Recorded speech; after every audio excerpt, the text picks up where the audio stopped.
ഇങ്ങനെ ഒരു ക്വസ്റ്റ്യൻ ചോദിക്കുകയാണ്. ആൾജിബ്ര പ്രോബ്ലമാണ്. എല്ലാ കോമ്പറ്റേറ്റീവ് എക്സാംസിനൊക്കെ ചോദിക്കുന്ന ഒരു ടൈപ്പ് ക്വസ്റ്റ്യനാണ്.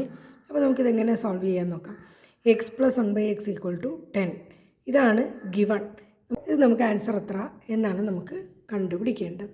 അപ്പോൾ നമുക്കിവിടെ എന്ത് ചെയ്യാം, ഇത് കാണുമ്പോൾ തന്നെ അറിയാം x² എക്സും ഇവിടെ ഒരു നമ്പർ മാത്രമാണുള്ളത്, ന്യൂമറിക്കൽ പാർട്ട് മാത്രമാണ് ഈ ടേമിൽ ഉള്ളത്.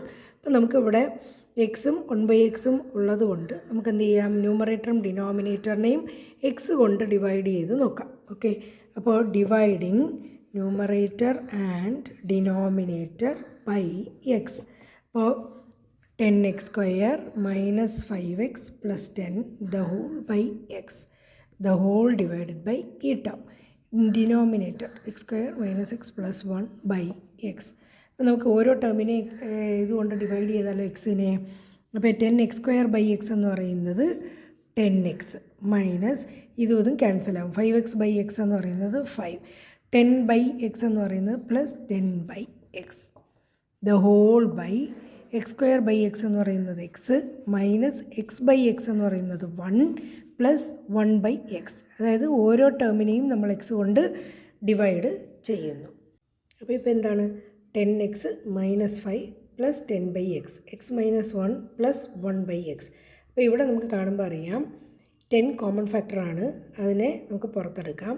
അപ്പോൾ നമുക്ക് അടുത്ത സ്റ്റെപ്പ് എഴുതിയാലോ. ദറ്റ് ഈസ് 10 ഇൻറ്റു ഈ 10 കോമൺ ഫാക്ടർ എടുത്തു, x + 1/x, ഈ -5 അതുപോലെ എഴുതാം, x + 1/x - 5 ന്യൂമറേറ്ററായി.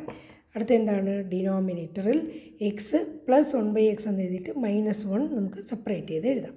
That is x + 1/x - 1. അപ്പോൾ നമ്മൾ എന്ത് ചെയ്തു, ഈ 10xും 10/xനെയും കൂടെ കോമൺ ഫാക്ടർ പുറത്തെടുത്തു, x + 1/x, ഈ -5 നമ്മൾ അതുപോലെ എഴുതി, ഇവിടെ x + 1/x അതുപോലെ എഴുതി, -1 സെപ്പറേറ്റ് ചെയ്ത് എഴുതി. അപ്പോൾ നമുക്ക് ഗിവൺ എന്താണ്, x + 1/x = 10 എന്ന് നമുക്ക് തന്നിട്ടുണ്ട്. അപ്പോൾ നമ്മൾ എന്ത് ചെയ്യുന്നു, അതവിടെ സബ്സ്റ്റിറ്റ്യൂട്ട് ചെയ്യുന്നു. ഇതിൻ്റെ പാർട്ട് വാല്യൂ എന്ന് പറയുന്നത് 10 - 5 ബൈ ഇതെന്താണ് 10, 10 - 1 = 10 × 10 100, 100 - 5 എന്ന് പറയുന്നത് 95 ബൈ 10 - 1 = 9. ഇതാണ് നമ്മുടെ ആൻസർ. അപ്പോൾ നമ്മൾ ഇത്ര ഈസി ആയിട്ട് സോൾവ് ചെയ്തില്ലേ. അപ്പോൾ ഇത് കാണുമ്പോഴത്തേക്കും നമ്മൾ x + 1/x = 10. അപ്പോൾ നമ്മുടെ പ്രൂവ് ചെയ്യേണ്ട അല്ലെങ്കിൽ ആൻസർ കണ്ടുപിടിക്കേണ്ട പാർട്ടിൽ എന്തൊക്കെയാണ് തന്നിട്ടുള്ളത് നോക്കുക. അവിടെ ന്യൂമറേറ്ററിലും x മാത്രമേ ഉള്ളൂ, നമുക്കിവിടെ ഡിനോമിനേറ്ററിലും x വരുന്നുണ്ട്. അതുകൊണ്ട് നമ്മൾ എന്ത് ചെയ്യുന്നു, എല്ലാ ന്യൂമറേറ്ററും ഡിനോമിനേറ്ററും x കൊണ്ട് ഡിവൈഡ് ചെയ്യുന്നു. ഓക്കെ, ഈസി അല്ലേ. ഇനി അടുത്ത ട്രിക്കുമായിട്ട് അടുത്ത വീഡിയോയിൽ കാണാം. ഓക്കെ.